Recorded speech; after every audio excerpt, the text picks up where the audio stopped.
Hello दोस्तों, आपका स्वागत है एजुकेशन विद लर्निंग में। तो इसमें आज हम पढ़ने जा रहे हैं चैप्टर नंबर 1 सिविक्स पे और इक्वलिटी के ब्लू शेयर, जिसको हम कीवर्ड्स भी कह सकते हैं। तो गाइस, मैंने जैसे ही पहली अपनी वीडियो बनाई थी जिसमें इससे जुड़े हुए इम्पोर्टेंट क्वेश्चन पॉइंट्स समझा दी थी और ये कांता एंड सुजाता वाली स्टोरी भी पूरी सुनाई थी और कौन से ईयर में कौन से लॉ पास हुए हैं वो भी मैंने बताए हैं और किसने पास किए वो भी मैंने बताया कि हमारा इंडियन कॉन्स्टिट्यूशन किसने बनाया और कौन से सन में। तो ऐसे ही मैंने किया था, बताया उस वीडियो में। तो इस वीडियो में हम उसके कीवर्ड्स पढ़ेंगे।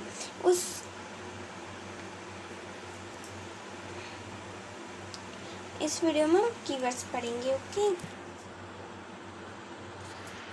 हाँ, तो हम चलते हैं कीवर्ड्स पे। सॉरी,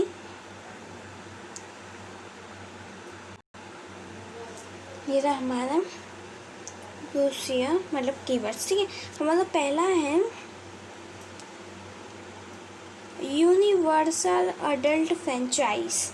इसका मतलब क्या है वो मैं इस वीडियो में बताऊंगी। This is a very important aspect of democracy country. It's means all adult.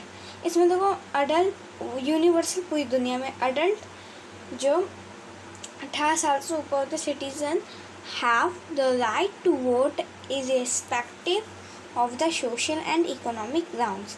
इसका मतलब बोला जा रहा है कि यूनिवर्सल अडल्ट मीन्स होता है, ये इम्पोर्टेंट है एवं हम एक्सपेक्ट भी करते हैं और होना भी चाहिए डेमोक्रेसी कंट्री। जो इससे पहले वीडियोस में मैंने बताया है कि डेमोक्रेसी कंट्री होती है क्या, आप देख लीजिए।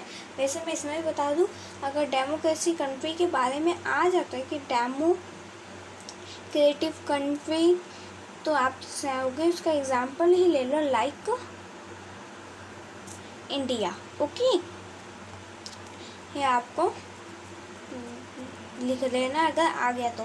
वैसे इसमें मैंने आपको बता दी, इसमें डेमोक्रेसी सोसाइटी किसके बारे में कहा जा रहा है, सोसाइटी और कंट्री।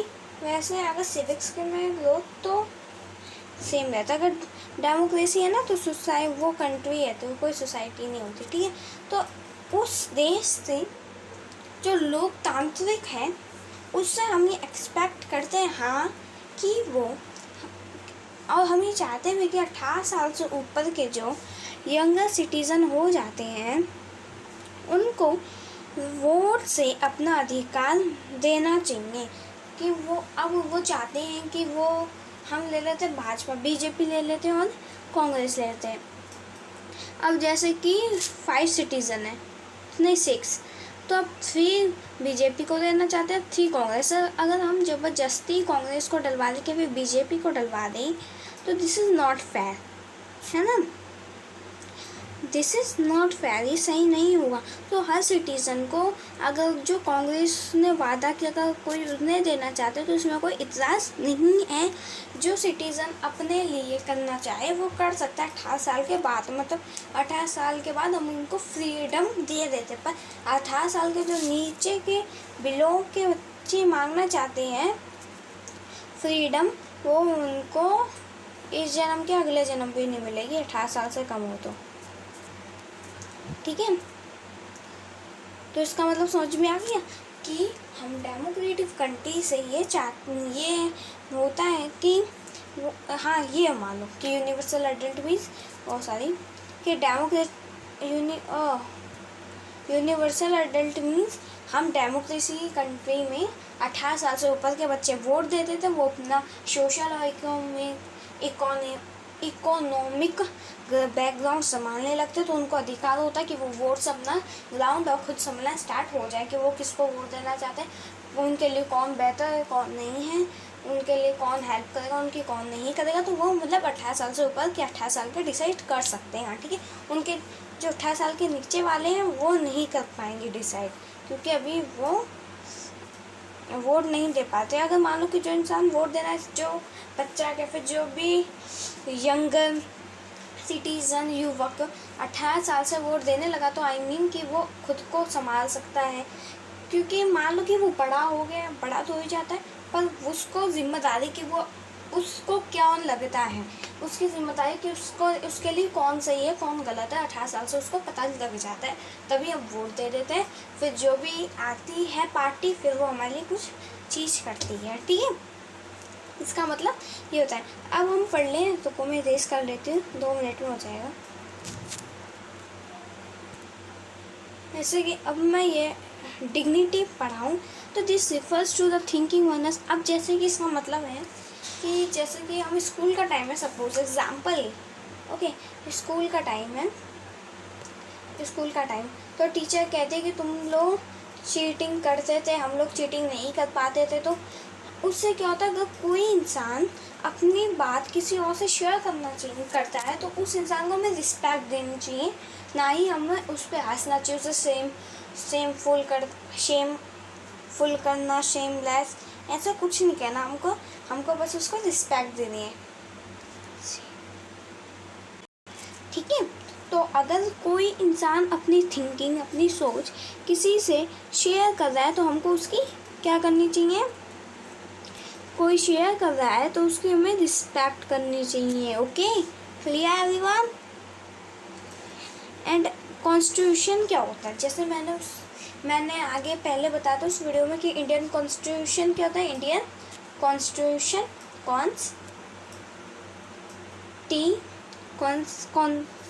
कॉन्स्टिट्यूशन मीन्स होता है भारतीय संविधान, ठीक है। क्या होता है, भारतीय संविधान। तो अब इंडियन तो लिखा नहीं, बस संविधान है, तो हम जिस राज्य के हैं, हम जिस देश के हैं हम उधर के संविधान हमारे लिया। तो जैसे कि मैं इंडिया की हूँ, आप लोग भी शायद इंडिया के होंगे, इंडिया का है, जैसे कि मैं इंडिया ले लेती हूँ, ओके। तो कॉन्स्टिट्यूशन इसके संविधान क्या होता है, जो एक डॉक्यूमेंट होते हैं जिनमें रूल्स बनाए जाते हैं, जो रेगुलर पीपल्स और गवर्नमेंट जो फॉलो करती है उसको कहा जाता है। मतलब कि हम जैसे कि कोरोना में ये लॉ निकल गया कि मास्क लगा के रहना है, तो अब चाहे वो प्रेसिडेंट हो या फिर कॉमन इंसान हो, सबको फॉलो करने, तो उसे हम संविधान कह देते हैं। जो रूल्स बनाए जाते हैं, गवर्नमेंट बनाती है हमारी रेगुलर लाइफ के लिए या फिर कभी कभी के लिए, समटाइम्स के लिए, उसको हम कह देते हैं कॉन्स्टिट्यूशन, ओके। अब हमारा है civil rights movements. Civil rights movements वही है जो मैंने आपको पहली वीडियो में बताया था कि a movement that began in the USA 1950 as in which African people demanded equal to and an end to real discrimination। इसका मतलब है कि जैसे कि सिविल राइट्स मूवमेंट मैंने उधर ही बताई थी, पर मैं इधर भी बता दूँ क्योंकि उस स्टोरी में क्या था, जो पहले क्या होता था, अफ्रीकन लोग काले होते थे, वो अभी भी होते हैं। तो पहले भी यूएसए में चलता था कि गोरे काले, अमेरिकन अफ्रीका का कि गोरे काले का भेद क्या होता था पहले कि अगर कोई, ये बस है, ठीक है, तो अभी हम 2 सीट ले लेते हैं। अब देखो इधर अगर कोई नहीं बैठा तो इधर अगर अफ्रीकन बैठ गया तो जो आए अंग्रेज, सॉरी अफ्रीकन बैठ गए तो अमेरिकन आए, उनने कहा साइड हो जाओ मैं थका हुआ हूँ, तो वो साइड हो जाते थे। ये रूल होता था कि अगर अमेरिकन आए और वो साइड करने को कहें तो तुमको साइड होना है, हम बैठने के लिए मना नहीं करते, पर अगर कोई अमेरिकन गोरा इंसान कहे तो तुमको पीछे हो जाना है। तो एक रोज़ा पार्क लेडी थी जिसका नाम था रोज़ा पार्क, उस वुमेन ने ये लॉ चेंज करवाया था। एक बार अमेरिकन आया था, वो आगे बैठी थी, वो भी थकी हुई थी, तो एक अमेरिकन ने उससे कहा कि तुम हट जाओ, मैं थका हूँ बहुत, मैं बैठूँगा आगे, तो उसने मना कर दिया था। फिर थोड़ी दंगेबाजी हुई थी और वो रैली नहीं निकाल देती, कैंडल लेके रैली निकाली थी उन लोगों ने। तो ये लॉ फिर वो इक्वल, उधर भी इक्वल राइट्स हो गया था, राइट्स टू इक्वलिटी हो गया था 1950 में, और हमारे में कब हुआ था राइट्स टू इक्वलिटी 1972 में, ठीक है। तो किसने चेंज करवाया था, ये रोज़ा पार्क ने करवाया था। आपको आ सकता है वैसे इसमें नहीं गया, पर मैंने आपको बता दिया। और ये भी हो सकता है कि सिविल राइट्स मूवमेंट्स कब हुई थी चालू, वो लागू, तो आपको कर देना है, ठीक है। तो ये वीडियो होने जा रही तभी ख़त्म, तो इसको और शेयर कीजिए अपने फ्रेंड्स एंड कज़न में। तो bye bye, take care, and मैं सेकंड वीडियो के साथ जल्दी ही मिलूँगी आपको, and all the best, wish you all the best, sorry.